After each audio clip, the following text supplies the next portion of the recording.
Greetings, everybody. How you doing, Mr. Future Shock? Are you fine? Greetings, yeah. Good evening, and Wow, I'm almost out of greetings after that third attempt, but yeah, okay, yeah, we it's couldn't all do a right. fourth one. We run out of greetings. Sorry, yeah. I don't even check the bit shoot to see if it's going now, but anyway, because what it is, it's like kind of annoying. You have to sort of every time you think you'd do it once and you'd set it as a destination because it works like that with YouTube and X, but with BitChute you have to every time you go live you have to set it up again and again. So anyway, Yeah, I didn't even know about that. Nice sunny day. What's going on with you? Yeah, man, I've just been as you know, I went up to see our mutual friend yesterday. I was telling you about, and yeah, I mean, the rest of the week has just been me doing my usual music stuff, AI stuff, blah blah. It's always the same answer, but for the next few weeks, that's what I'm going to be sort of really plugged into before my birthday in June. So yeah, but yeah, just been kind of progressing things on those fronts. How about you? Birthday in June, eh? So I think I'm just checking the bit shoot. We seem to be live. That's pretty cool. It's actually worked. So birthday in June. Does that make you a Gemini? Yeah, 1st of June. You're Gemini. Oh gosh, wow, yeah. 1st of June. 1st of June. In that, hang on. It's not what's Taurus then? Oh yeah, Taurus is April to 21st, and then you're sort of okay. So you're Gemini, yeah, right. Yeah. So yeah, I don't really know what any of that means. I've never taken such a huge sort of like. I've never really looked into sort of horoscope type stuff and what it all means. And I mean, I can understand that potentially like planets and whatnot could affect you. They are quite big in some ways. I mean, I wouldn't rule it out, but I don't know. Well, if you think about it, they're electromagnetic nexuses, aren't they? They're actually incredibly powerful things. Just like the sun is an electromagnetic quantum portal. The planets, they're conscious. They're actually, that's why they called, the ancients said they were gods, and in fact they were kind of right in a way. They're massive electromagnetic nexus points, and they're fully conscious, and they influence life on Earth in an incredible, massive way. Of course, it's one of those things that we're ignorant of now. But if you think about it, for thousands of years, people knew this. They actually didn't even doubt it. It was like part of their daily science. It was part of their worldview. That these bodies that sail around the sky, that they affect their lives. And if you look deeper into it in terms of electromagnetic energy, and that's what we're made of. We're little creatures, and we're conscious. We have this amazing consciousness. That's just our little bit spark of electromagnetic energy in our brains. But you think of a planet, how much EM energy and the magnetic field and all that. Mm-hmm. They're definitely conscious, man. You know what I mean? And it's not out of the question that something like the size of Jupiter or Saturn could have some effect on that level with beings that are on a planet like Earth, the distance we are away from them. The fact that everything's moving as well at the same time, I don't know. There's some sense to it for sure. I wouldn't rule it out. I mean, like I say, whether the horoscopic kind of like interpretation of it is sort of correct is another story, I suppose. But yeah, given the planet's size and stuff, like I think people in the old times as well, like way back when you were talking about who understood it better. They saw it better as well, didn't they? And like these days, modern civilizations, we don't see up there. Especially if you're in cities and towns and stuff, you don't, way back when, they didn't have the light pollution issues that we have. So they had more of a connection, didn't they, with everything that was going on up there. So yeah, it's a shame that we've kind of lost that. And then people will just see them as like being too far away because you can't see them in the sky or whatever. Do you know what I mean? So yeah, I mean, if that's a little bit hard for people to digest, that the planets are conscious, maybe. But if you just think about it in terms of the time of the year you're born, and like the climatic situation, the amount of light, the length of the day. So if you're born, during the middle of the winter and you get like 4 hours daylight, whereas if you're born during the height of summer, like you are, and you get like 14 hours of day. And like it's going to have a massive effect on your developing brain and your developing consciousness. Yeah. It's obvious that I don't even think you can debate that. Do you know what I mean? Because like you've got that thing that seasonally affected disorder when people get depressed in the winter. And then you have that thing with schizophrenics called sundowning. Have you seen that really crazy movie by Nye Shyamalan? What is it? The Visit. It's such a creepy, evil, amazing, disturbing horror movie. I don't think I've seen it. I have seen a few of his movies, but I don't think I've seen that one. There's like a really good jump scare in it. You know, I mean, I do like a really well done jump scare, but a nasty one. Like I don't even think I've quite recovered.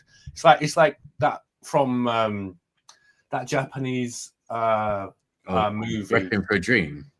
No, what's that Japanese movie about the one where you watch the videotape and you die? Oh, that's I was thinking Ring. There's a good the scare in that. Yeah, have you seen that movie? I have seen it a long time ago. Yeah, it's just like such a good one. If you oh yeah, nice one. You actually got me there. That's effing good. But this movie's got a really good scare in it. The Visit, but it's such a creepy movie, man. It's kind of a bit improbable because it's like how could that happen? But it's about this woman, and she leaves her kids with her grandparents, who she hasn't seen for like 20 years. And like the grandparents are all really nice and they're lovely grandparents, but they say, whatever you do, kids, don't, no matter what happens, once the sun goes down, whatever you hear out in the house, don't open your door, don't unlock your door, stay in until morning and everything will be good. And they get curious and they want to know and they hear all these crazy noises during the night. And basically the two grandparents are psychotic. And this thing called sundowning, it's like apparently with people who are schizophrenic or something, they notice a marked deterioration once the sun goes down. Do you know? Have you heard about such a thing? No, it's funnily enough, no. Symptoms get exacerbated. I mean, I've kind of experienced something similar actually. Like during this Kundalini experience I had, once the sun goes down, it's like that's like when the demons are abroad. You know what I mean? If you get sort of because for some reason, whatever reason, I mean, we might talk about sort of discarnate voices and things like that today in today's show because I've got a lot of material because I write a lot about that stuff. But this movie is so whack and like the sundowning thing. So I mean, just think about the effect that the sun has on our consciousness and on a day-to-day basis. And on the basis of that, safety as well, isn't it? There's like a safety element to it as well. I think. I mean, it's inherent in a lot of kids, isn't it? Like. It's very common that like kids are scared of the dark and all this kind of stuff. And it's just like the sunlight, the light of day brings a certain security, doesn't it? Well, it's like a disinfectant for I mean, I don't know how sort of spiritual you want to go, but I mean, I fully believe in the presence of demons. There's not even a doubt in my mind because I've like seen them. So those things, they can't exist in the sunlight for some reason. It's like whatever in the Bible, the light shines in the darkness, and the darkness cannot overcome the light. So whatever the light, as you know, I believe the EM is the stuff of God. The electromagnetic spectrum is light, is like God. It even says that in the Bible, in the New Testament. So it's like the light is like a disinfectant. So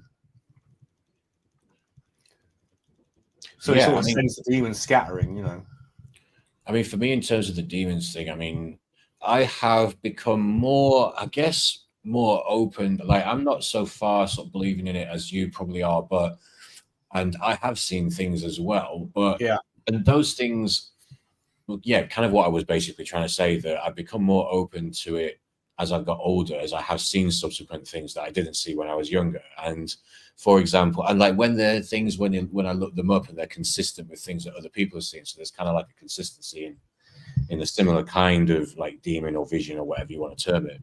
So that's interesting. But personally, I haven't seen enough, thankfully.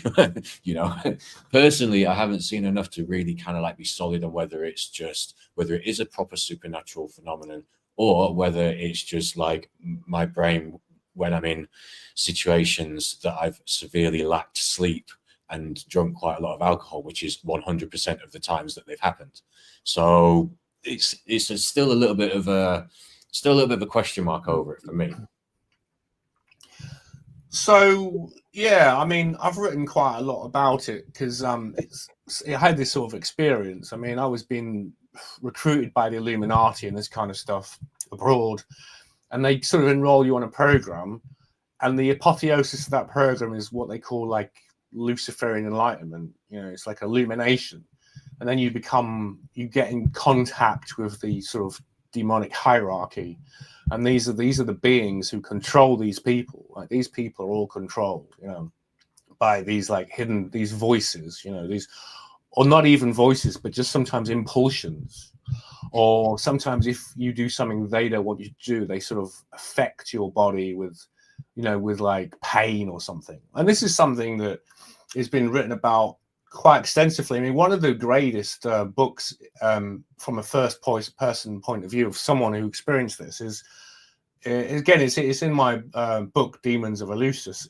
It's a book called Operators and Things, and it's a lady called Barbara O'Brien who developed schizophrenia in the 50s, and it was the result of a long and stressful period at work. And she was kind of like bullied in the workplace, and she sort of saw so much unscrupulous behavior at work that she kind of lost her mind, you know. Oh, well, I mean, losing your mind doesn't mean anything. I mean, that's just a colloquial expression. It doesn't explain what really happens to these people. But they sort of break through to like the other side of reality, and like it's like cracking the ice, or the sugar layer of a creme brulee, and they find out what's underneath. And that stuff is there. It's always underneath, but it's like you have to be in an extreme situation. I mean, some people see this thing when they do drugs, right? They break through that way. There's different ways of connecting. Or what, ecstatic states, shamanic consciousness, you know, stuff like that. There's always been techniques to communicate with these beings, and that's of course what the Illuminati and the Freemasons and the witches, that's what they go out of their way to do. They go out of their way to contact these beings. So, I mean, for me, whenever I've had experiences similar to sort of what you're describing in terms of what we were saying before about seeing demons or seeing things potentially like that, when I have, it's kind of like, it's always been, like I say, the same sort of situation. But I've always had as well, at the same time as this, and it never really happens at any other time as well, I would always have seriously lucid dreams, like vividly lucid dreams. Not just, it's like a lucid dream sort of 2.0, and that would only happen in those situations as well. So my point being, kind of going back to what you were saying about how it's almost, it's like you could be tapping into something. It's like there's various ways to do it. There's various ways to get to the state to do it. And yeah, you potentially just sort of like tapping on the top and uncracking the top and seeing these things seep through that you wouldn't usually seep through. And it's interesting because obviously working in mental health for 2 decades, it is quite interesting to kind of like see it firsthand when you think to yourself, oh, so this is kind of like what they must be feeling, like certain people with certain symptoms must be feeling, you know, all of the time when they're ill. So it's quite interesting to get like a truer perspective on it, let's say. But yeah, we were talking about voices before actually, and someone had mentioned, like along the same lines, kind of what you were saying. Someone had mentioned kind of like how are they always so, they're always so negative. You never get like nice voices. You never get voices telling you that, you know, you look great in those trousers. You know, you lost some weight recently. You know, they never kind of like, they're always kind of like telling you to do mean things to yourself, telling you you're a loser, telling you you're a failure, blah, blah, blah, those kind of things. So I hear anyway from people. So why do you think that is? Why don't we have like positive voices? Is it just because that type of thing is tied into what you're saying about that this kind of kind of approach, which obviously would be negative, it wouldn't be positive? Well, that's it, because psychiatry wants us to believe that these are aspects of our consciousness, isn't it? That's the official view, right? Mm-hmm. But that makes no sense. Why would your consciousness?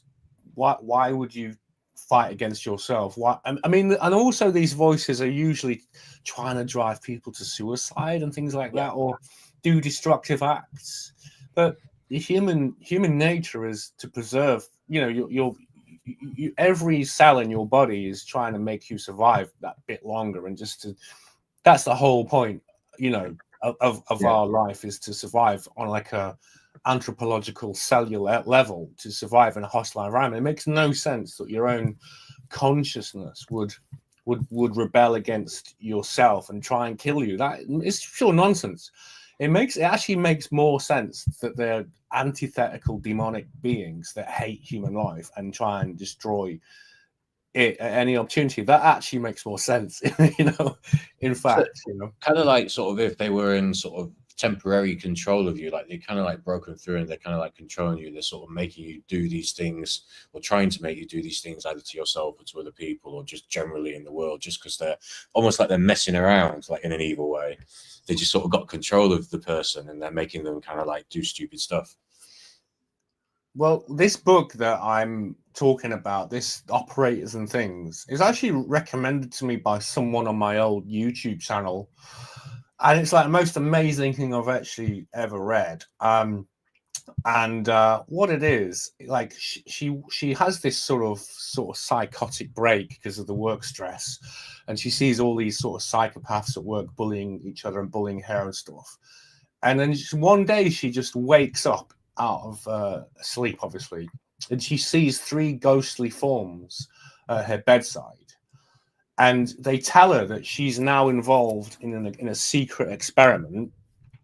And the experiment is to reveal the secret world of the operators to one of the things. And what it is, the operator is the word that these demonic spirit discarnate beings use for themselves. And for human beings, they call them things. And what they do is these operators, these spirit beings, they operate on human beings and make them do things. Yeah. So it's what they say is like some of the things that so that from this point on, she's in constant contact with these operators. And this isn't fiction. This is all completely true. This is a story. This is her own first-hand account, Barbara O'Brien. And the operators tell her that they're responsible for human evolution. They say that if it wasn't for the operators, you things would be wandering in and out of caves. And this is interesting because there's a Masonic book called The Golden Remains. It's a compilation of early Masonic writers, and it was written in 1847 compiled by a guy called George Oliver. Right, so this is the Freemasons, right? These people rule the world, right? And I'm just going to read this thing out because this is from my book. So this is what the Masons believe. Well, this is a compilation of Masonic thought, right? So George, he says, in the history of man, there's nothing more remarkable than that Masonry and civilization, like twin sisters, have gone hand in hand. The orders of architecture mark their growth and progress. Dark and dreary and comfortless were those days when Masonry had not laid her line or extended her compass. The race of mankind, in full possession of wild and savage liberty, mutually afraid of offending each other, hid themselves in thickets of the wood or in dens and caverns of the earth. In those poor recesses and gloomy solitudes, Masonry found them, and the grand geometrician of the universe, pitying their forlorn situation, instructed them to build houses for their case, defense, and comfort. I think that's ease. I think I need to spell. I need to do a bit of editing.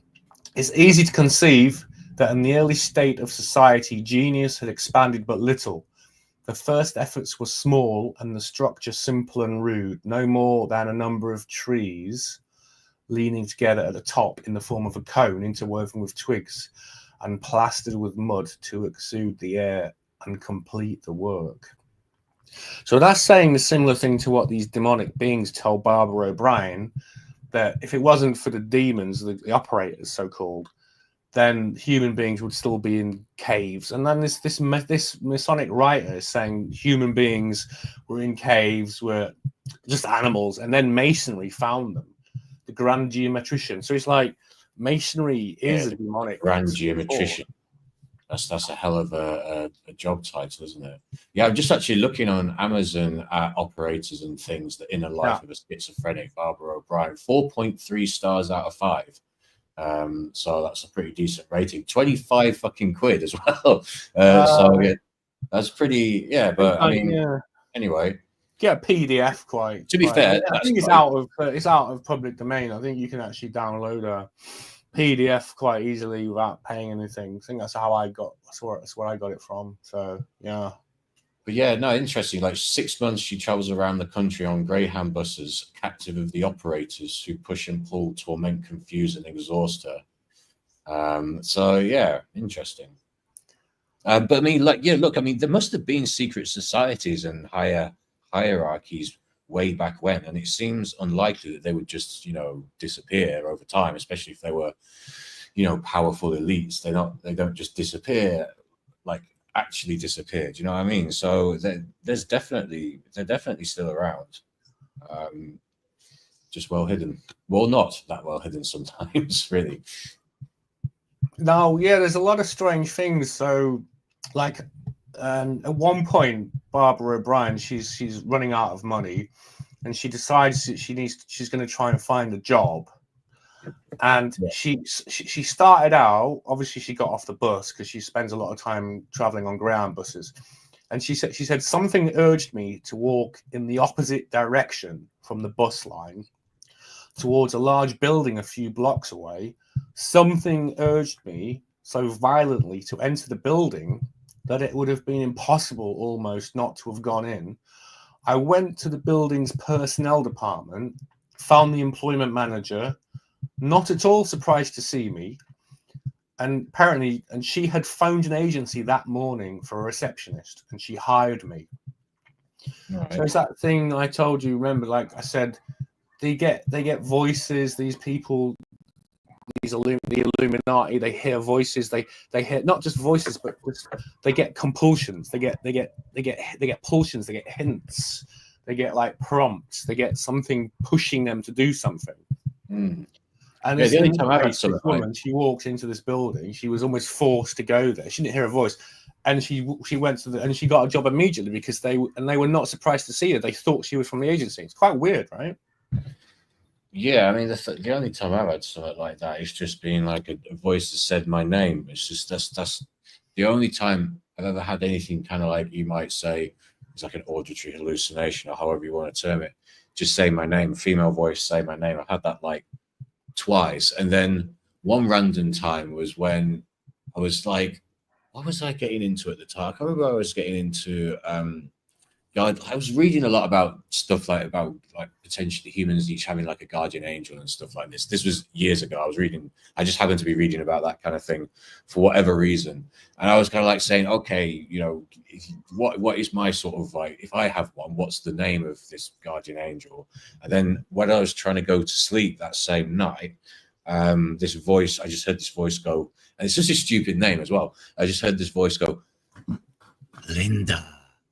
But Linda, you're telling me my guardian angel, like, no offense, Linda, if you're watching, but I just expected like a different name. You know what I mean? I didn't expect Linda. It's fine. But I mean, sounds like a kind of name of sort of typing secretary or something. It's like a dinner lady or something. Nothing wrong with Linda. Nothing wrong with Linda. There's nothing wrong with it. Name anymore, is it? It's a very 1950s. People born in the 1950s were probably called Linda. People don't call people. I don't know anyone called Linda, and I've met hundreds of people, thousands of people. No, Linda. That's a dead name, isn't it, man? Kind of, yeah. Well, I mean, I guess it makes sense, Jackie, doesn't it? Really. Deirdre, all these names, man. Jackie, Deirdre, Linda. No one gets called them anymore. Yeah, so, Emma, you asked you asked this thing. You made a request. Ask what so I kind of like asked the universe kind of thing. Do you know what I mean? It was probably around the time. I probably knew you at the time. Probably sort of like early times when we were just sort of like getting into things like trying to hunt down 10p's and travel cards and stuff. So it was around that time, and I'd just been reading for whatever reason about like stuff like that. And yeah, so I sort of asked the universe, and then the very same night I get the Linda. Well, that's fair enough. I mean, yeah, I'll go with that, Linda. So it's Linda. It's cool. I like Linda. It's fine. I'm still around. So have you seen any? Do you ever get? Thing is, in your dreams, right?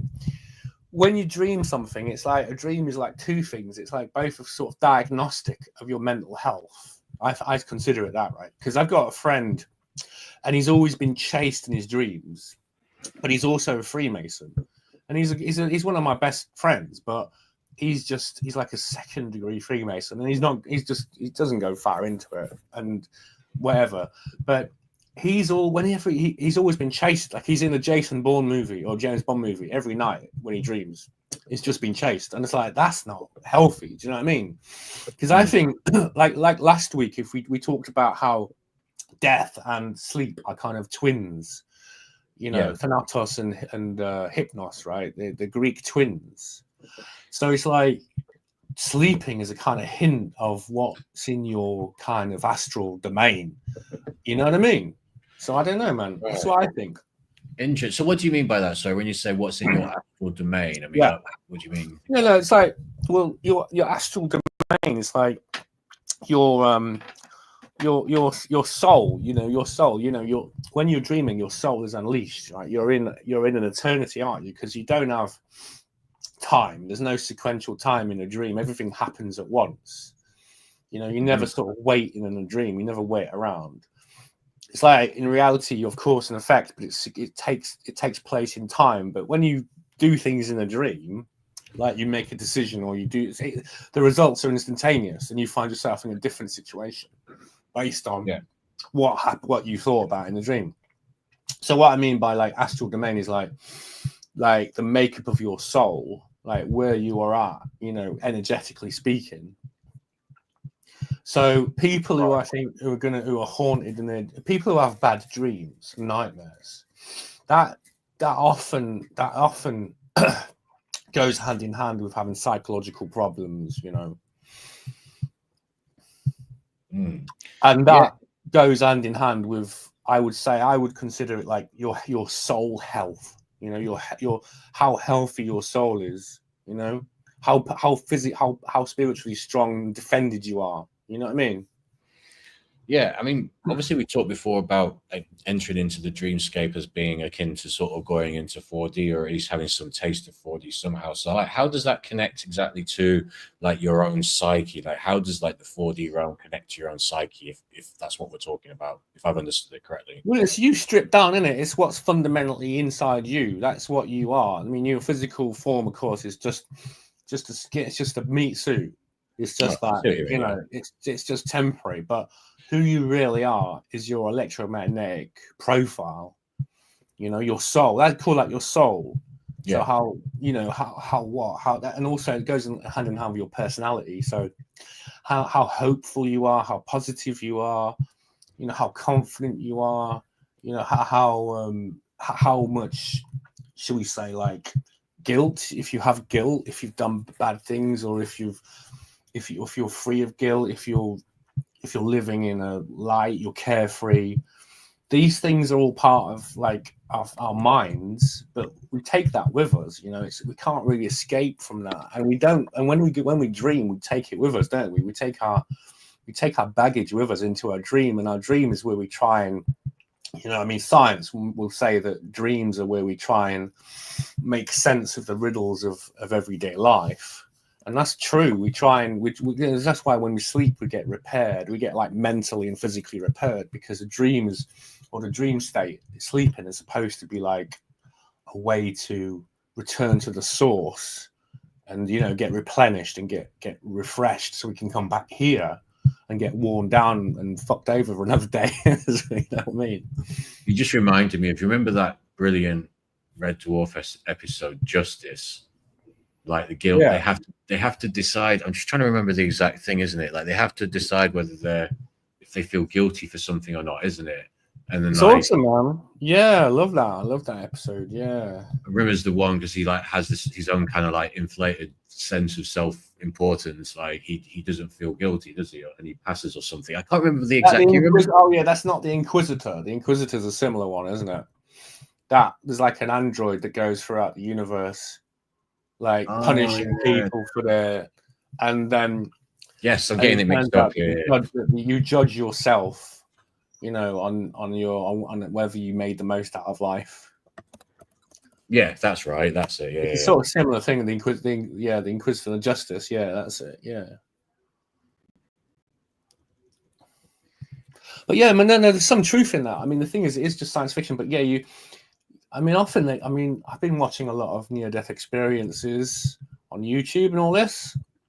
Yeah. And you often find that, you know, it's like your high, you know, they talk about higher self and that kind of thing. I mean, I know it sounds new age and cheesy, but I kind of, it is like that. I do believe you do have a higher self. You know, there is part of you that is like part of God that is animating you.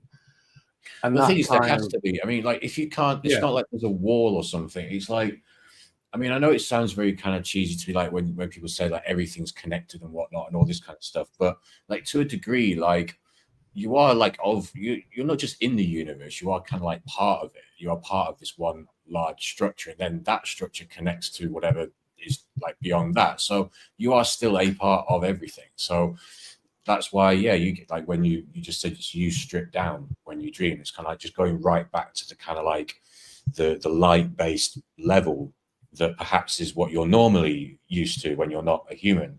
I don't know, maybe. But yeah, this idea, you're not just because you're a human on Earth, it's not like you're separate to the universe or to what God could be and what, like, you know, what the great sort of like fourth dimension would be. You're sort of, everything is connected to everything else at some point. Well, yeah, that's it, because that the nature of light is that light is it's like it's eternal and it's interconnected. So that aspect of yourself that is electromagnetic, that is like that's your sort of connection to what we call God. And it's like it's all knowing, and if you remember, we watched that video that Carl Sagan last week for this traveling at the speed of light. Yeah, and the speed of light, like the visible universe just becomes like sort of completely compacted, and then the light is everywhere at once, at every point in the universe simultaneously, and it reaches eternity. So in that sense, it's like everything is connected. Yeah, it's like and that's why wave, you know. I think that's why you can sort of like look at, you know, when people say things like God knows your thoughts and like, or like God knows all thoughts and all this kind of stuff. Well, I mean, possibly because it's not just in your head, whatever it is, or it's not even maybe in your head in the first place. I don't know exactly, but it's wherever it is, wherever you want to, geometrically place that, it's still within the universe, which is, you know, a universe of God, presumably, or whether the universe is or is of God.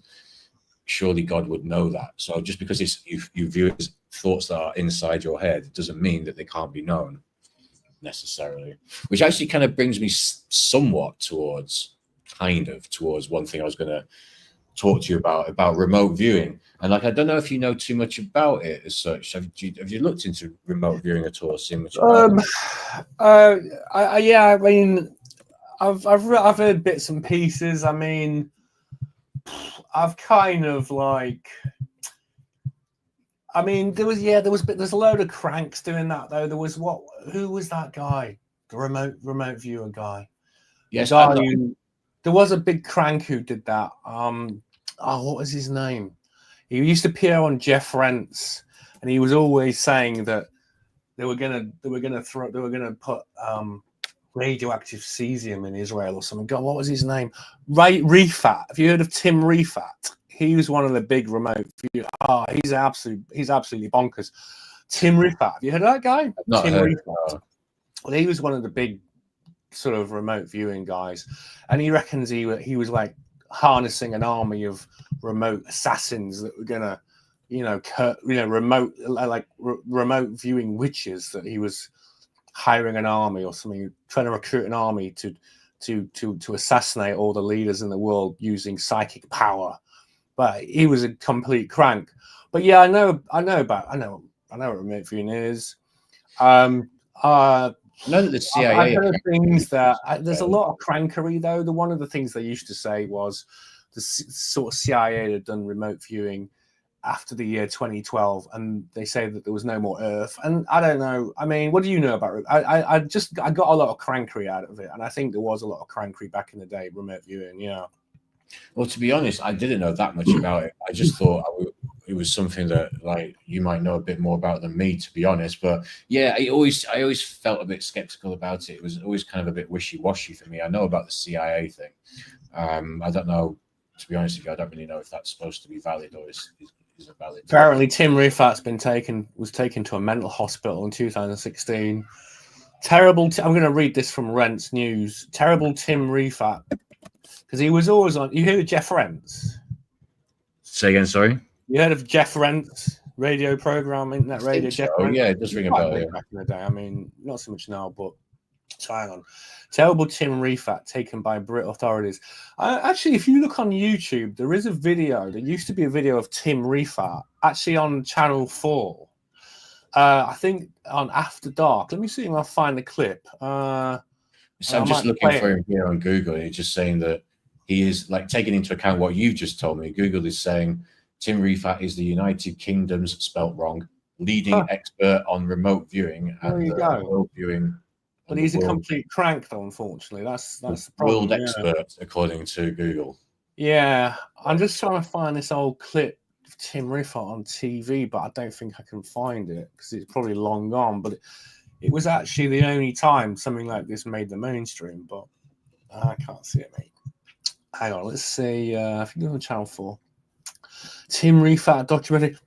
Otherwise, I'll just read out that thing about. What do you know about remote viewing, though? Well, what have you heard about it, though? Well, all I heard about it was obviously that they can just essentially imagine themselves somewhere else and just sort of like whether that's used for seeing what's inside buildings, rooms, or trying to find things, etc. Yeah, so it was just a sort of like psychic ability, quote unquote, to just sort of see on another part of the world that you obviously can't see. So yeah, that's pretty much as I knew about it, to be honest with you. But someone just brought it up at work the other day. Oh yeah, and just reminded me about it. So what did they say about it? They were kind of just sort of, so we got into this like long conversation about various things around this, and it just sort of popped up. And to be honest, the chat was just more like kind of, what do you know about it kind of thing. And I was just like, well, yeah, I basically told her what I told you just now, basically. And yeah, I just thought, oh yeah, I remember hearing about it ages ago and just sort of not seeing about it for ages since. So yeah, I didn't know if it was even something these days that people were trying to promulgate and push at all, or what? I don't know. No, I think like a lot of things, that's kind of that pot's gone off the boil, really. But largely because there's so much. I mean, the thing is, there's a thing now. Well, hang on, this is from 11 years ago, but Darren Brown is on about how to be a psychic spy. But you see, once Darren Brown gets hold of anything, it's become like ridiculous. It's like a sort of. Usually, Darren Brown is the kind of guy who sort of debunks things, doesn't he, by showing that it's all fake.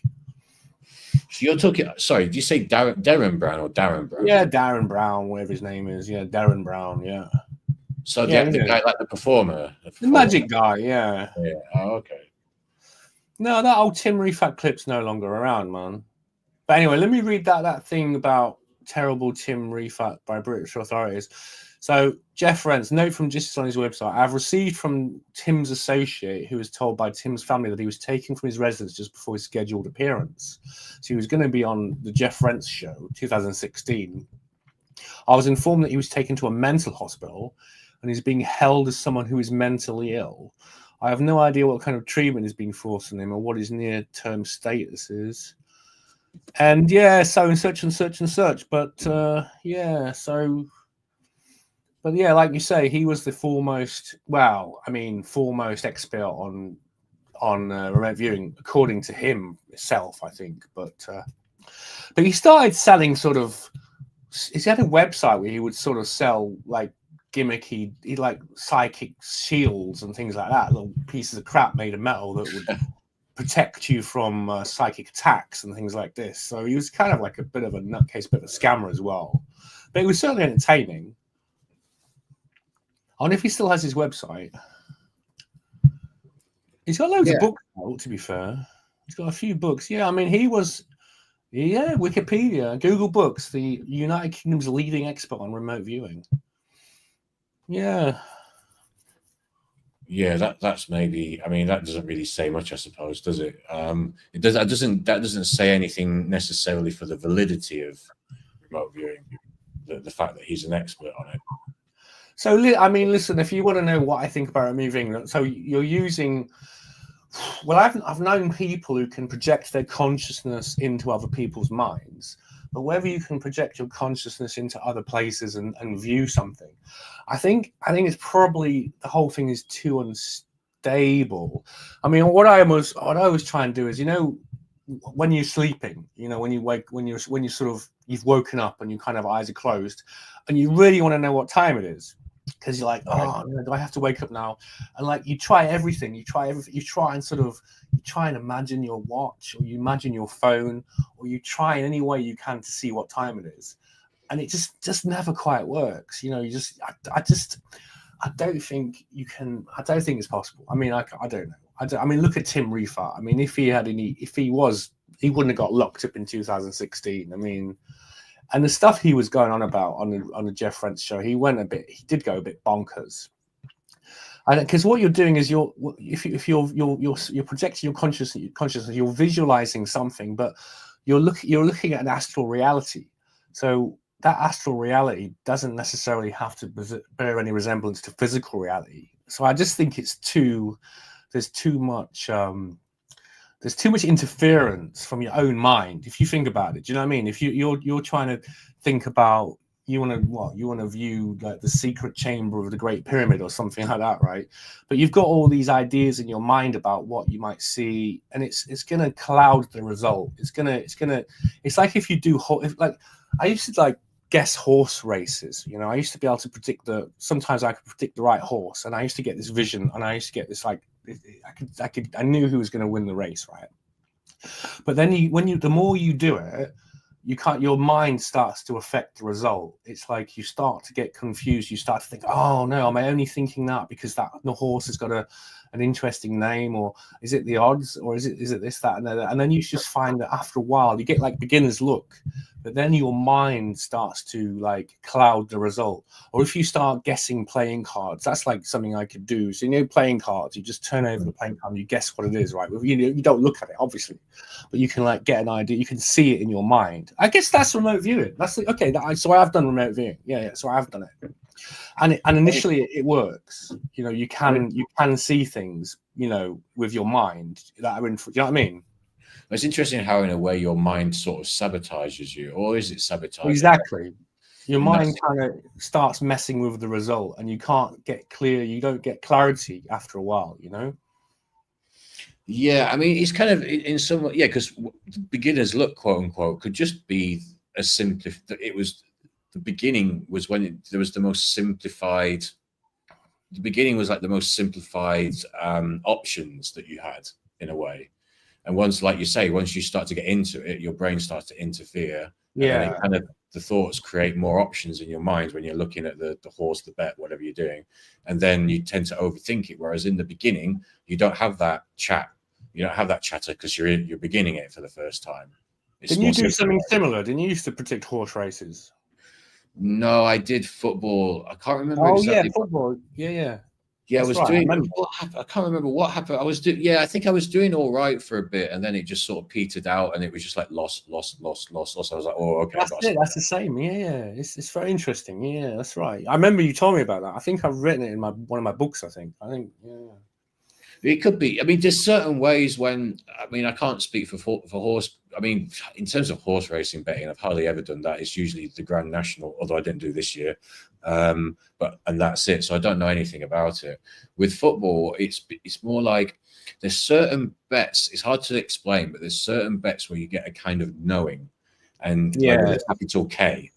I know that feeling. Yeah. And you just know that you look at the odds, you look at the two teams playing, you look at what the selection is, you think, yeah, like, yeah, there's going to be good, like, there's going to be goals in that game, for both teams to score. It seems really appealing. There's just a feeling, and everything else seems to be more like, so you'll have like 1 or 2 bets like that, and then when you're trying to do like an accumulator or something, which is the stuff when I do a football bet, I would do that, like just a few different selections all together, and you find the rest you're sort of like trying to find the solution rather than getting a feeling for it. And it's generally always the ones that you have the feeling for that come in, that win, as opposed to the ones where you're kind of overthought them a little bit more. It is a thing. There's definitely something in that, but harnessing that is almost impossible in a way.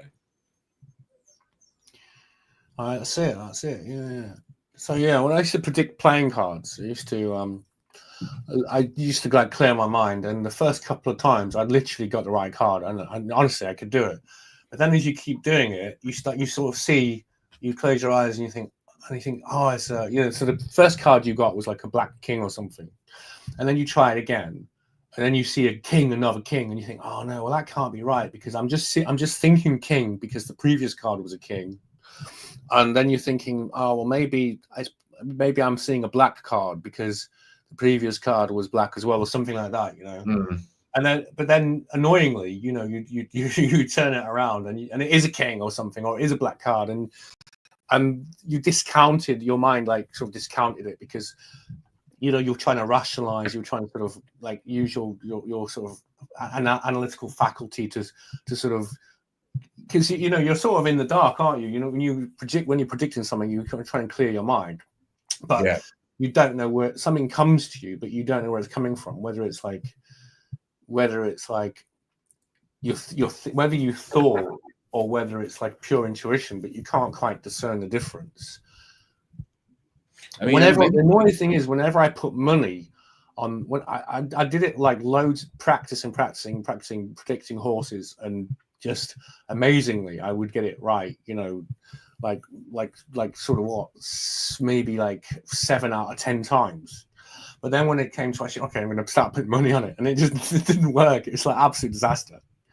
So it's like almost as if it enters into a different realm once money gets involved. You've entered the I can't think of the word now, but you put money into the sort of formula, and now it's kind of like messed it up.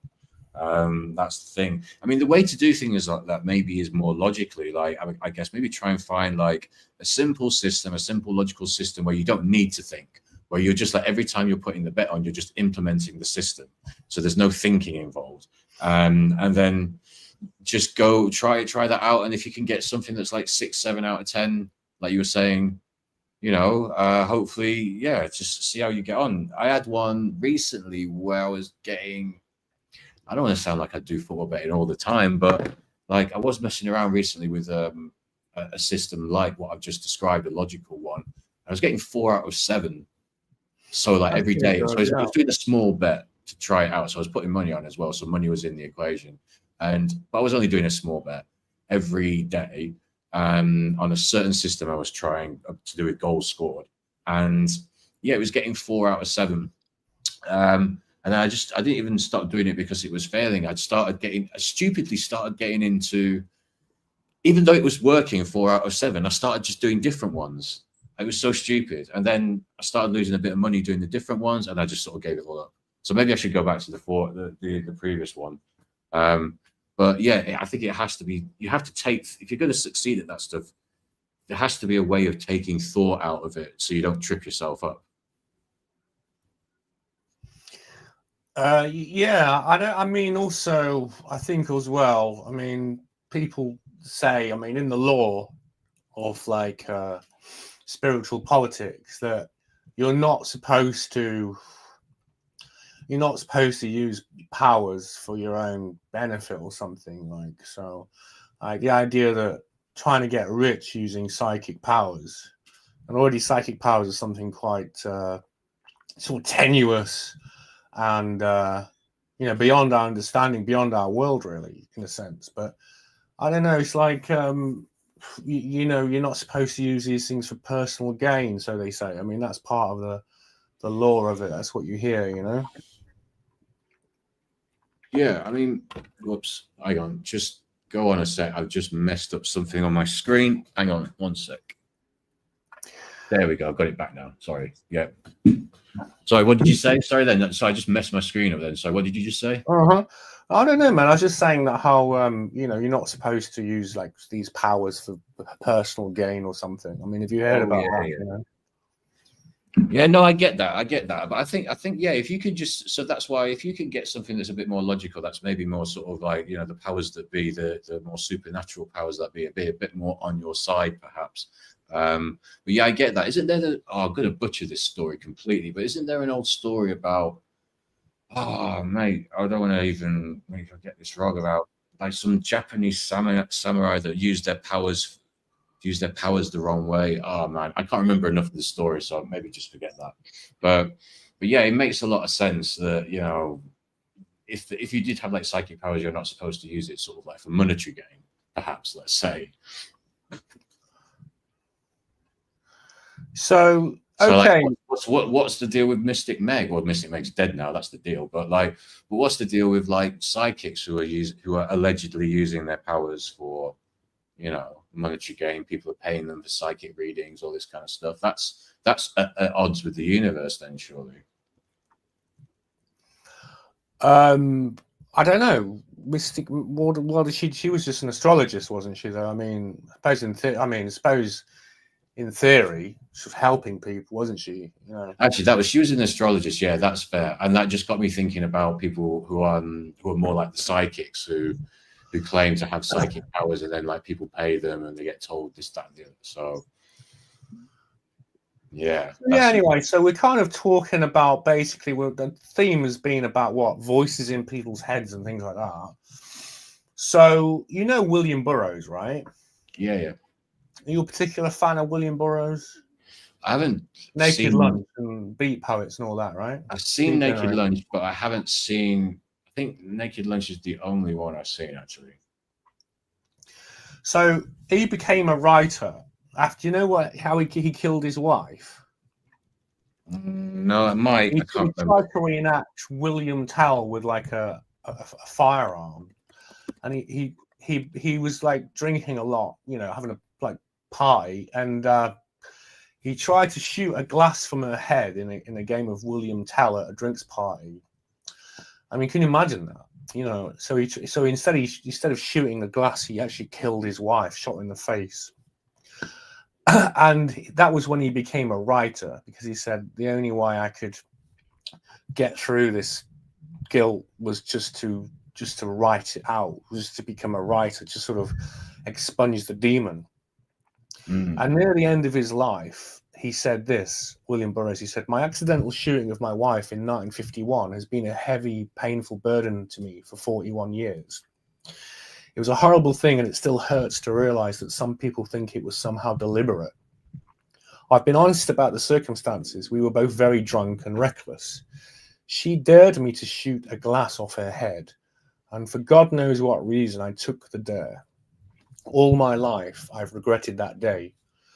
It was not until 1959 that the malevolent entity was given a name.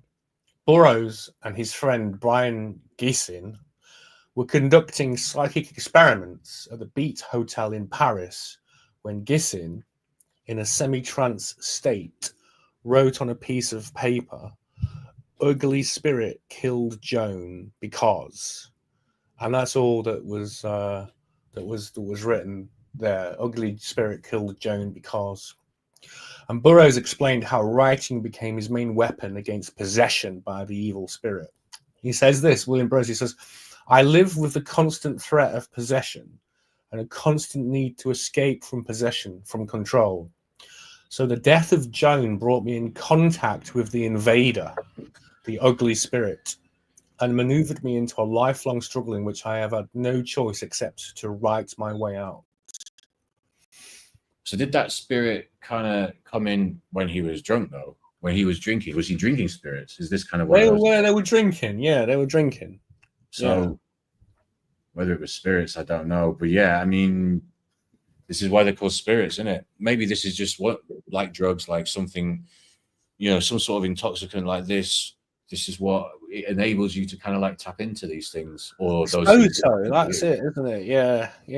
I mean, like it's almost like an ecstatic state, isn't it? It's like some of the like the tribes in Africa or whatnot. I mean, they get into these ecstatic states, don't they? Or they use transformative psychoactive chemicals, to sort of perceive these beings, like ayahuasca or whatever, or just like a half a bottle of scotch, Yeah, bottle of scotch. Yeah, I mean, man. Well, the only times that I've had, kind of going back to what we were saying before about the sort of like demonic apparitions and things. Like I said, the only time I've had that kind of thing has been after sort of longer drink binges and stuff like this. So I think there's something, you're just almost perhaps also in that's the sort of situation where you're quite susceptible. So yeah, you're perhaps, your defenses are down for these kind of things, for the potential for these kind of takeovers, for these, so I think that plays a part for sure. I mean, but there's also what comes with it. Well, I remember one of the worst ones. I mean, I've not had many of these, so I'm not trying to make out that I've had loads of these, but I remember one of the worst that I had back when I was in my late 20s, and there was definite a kind of like malevolent feeling to things. Like, it's hard to really kind of explain it beyond that. It's just reality, especially at night, felt malevolent. But even during the day as well, I would get, even during the day, but not quite the same as when it was at night. And of course, with that, you get like insomnia and stuff like this, so it just kind of like snowballs because you've got like your sleep deprived as well. So yeah, but it's that malevolent.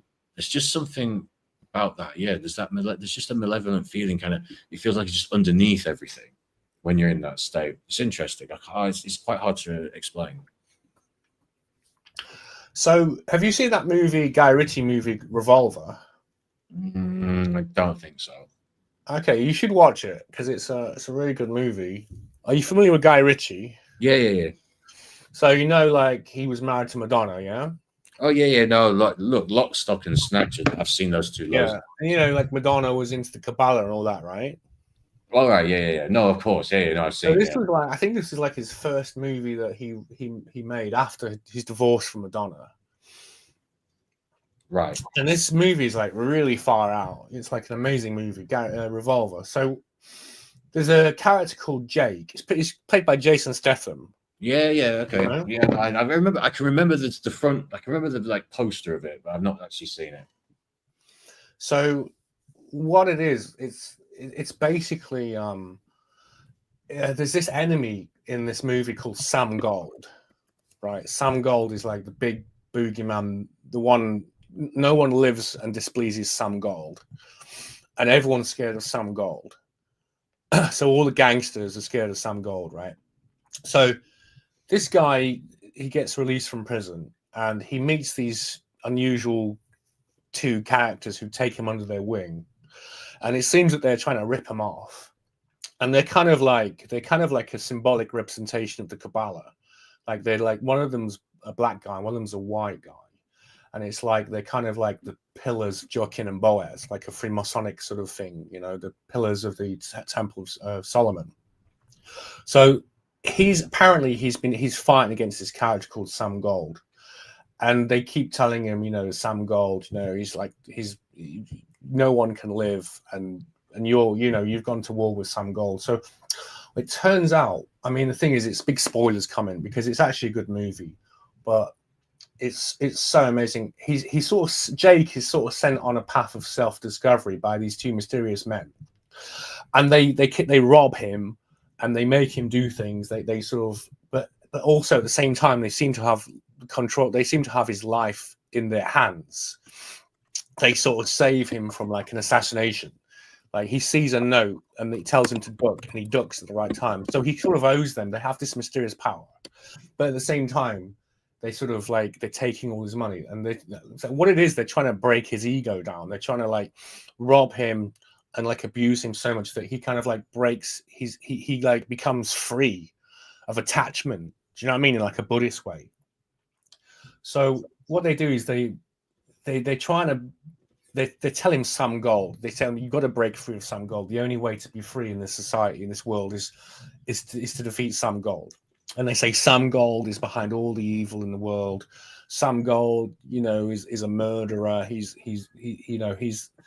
And so what they do is he's forced to abandon everything he holds dear, like his ego. So like finally, like his money is gone, his ego is gone. And then what he discovers, and also he sort of suffers from this claustrophobia. So he'll never get into a lift because he can't stand being in confined spaces. So what he discovers that Sam Gold is actually the voice in his head. And it's the voice in everyone's head. Sam Gold is inside all of us. And it's Sam Gold are a voice in our head. And it's true that makes everything evil happen. It makes us feel angry, slighted. It makes us want to hurt people. It makes us want to kill. It makes us envious, jealous. All of the evil in the world is Sam Gold, and it's that voice in your head. And it's such a cool film, man. So the mysterious enemy that everyone fears and no one's ever seen, no one can see Sam Gold. No one knows him. And it's the voice in your head. And there's this wonderful dialogue where this guy, the one of the two guys who's kind of like his protector, and also is like trying to break his ego by robbing him and all this. So he abandons everything. He says, "You've heard that voice," and he can read his mind. So it's like, so the Jake character, he's talking to these two guys, and his ego voice is saying, "Don't trust these guys. You don't know these people. They're not on your side." And then like the guy addresses that voice and says to him, "You've heard that voice for so long. You believe it to be you. You believe it to be your best friend." And then they say, "Where's the best place an opponent should hide?" "In the very last place you would look." And he's all up here pretending to be you. You're in a game, Jake. You're in the game. Everyone's in his game and nobody knows it. All of this is his world. He owns it. He controls it. He tells you what to do and when to do it. He's behind all the pain there ever was, behind every crime ever committed. And right now, he's telling you he doesn't even exist. And we've put you to war with the only enemy that ever existed. And you think he's your best friend. It's such a cool. I mean, it's still worth watching that movie. It's such a cool moment, and it's true though. I mean, without getting paranoid or trying to scare anyone or just freak you out, it's like how much of like if we can accept that schizophrenics or people can hear voices, and I gave some examples of people hearing voices that told them to do things they couldn't possibly have known about, right? The job interview and getting the job. Yeah. That person had no idea.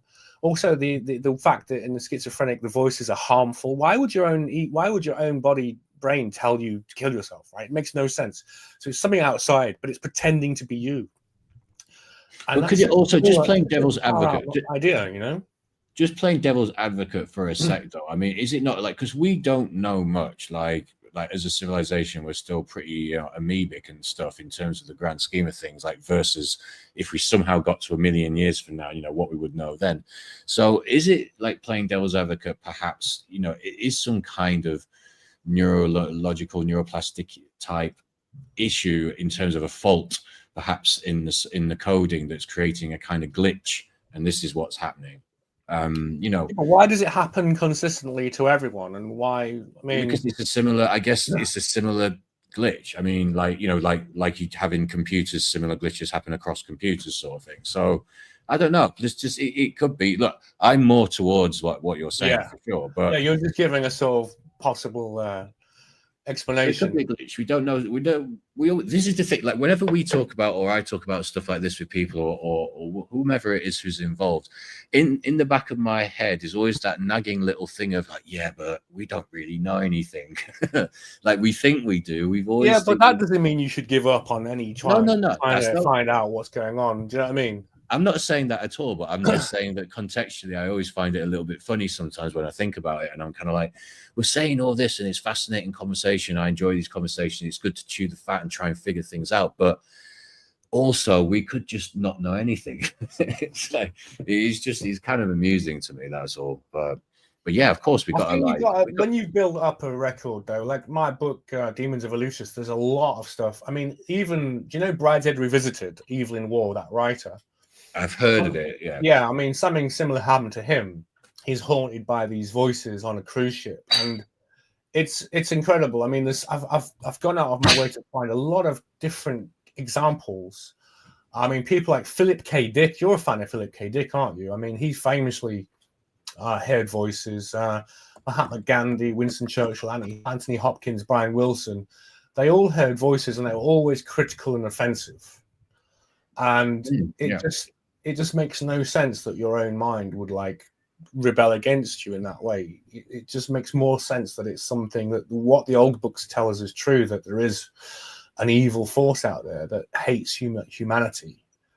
And whether it's demons or whether it's like aliens, maybe it's like discarnate alien beings, right? That want to, you know, take over the world by, you know, encouraging as many people to just be suicidal as possible. But there's something going on.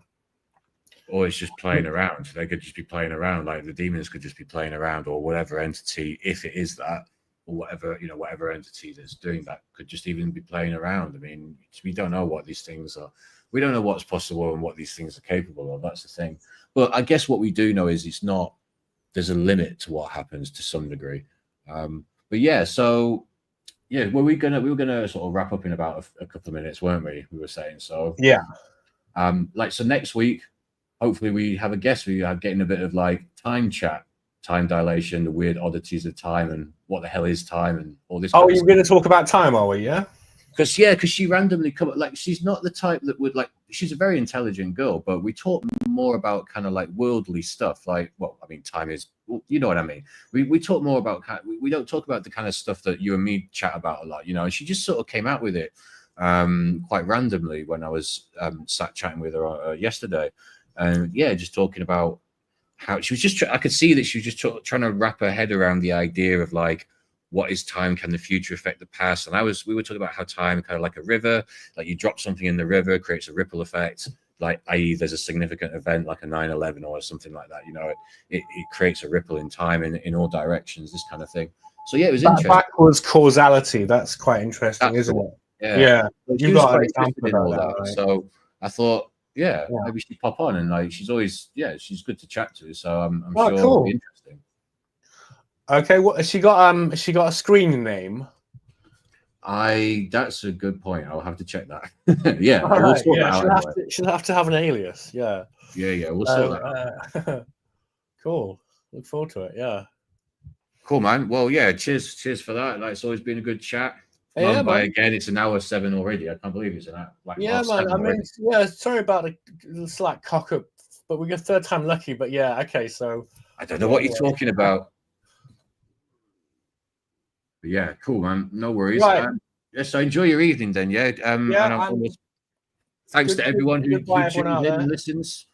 Thanks to you guys. I can see that there's people listening on X. I don't know if you can see at your end about BitChute and that, but I had a quick look at X whilst we were live to see a few people listening. So I hope you guys enjoyed it. And like, subscribe, comment, etc. Yeah, that's what we're going to say, right? Absolutely. Yeah, you took the words right out. Nice. All right, everyone. Have a great week, and see you next week. Future Shock. Cheers. See you later. Ciao, guys. Adios.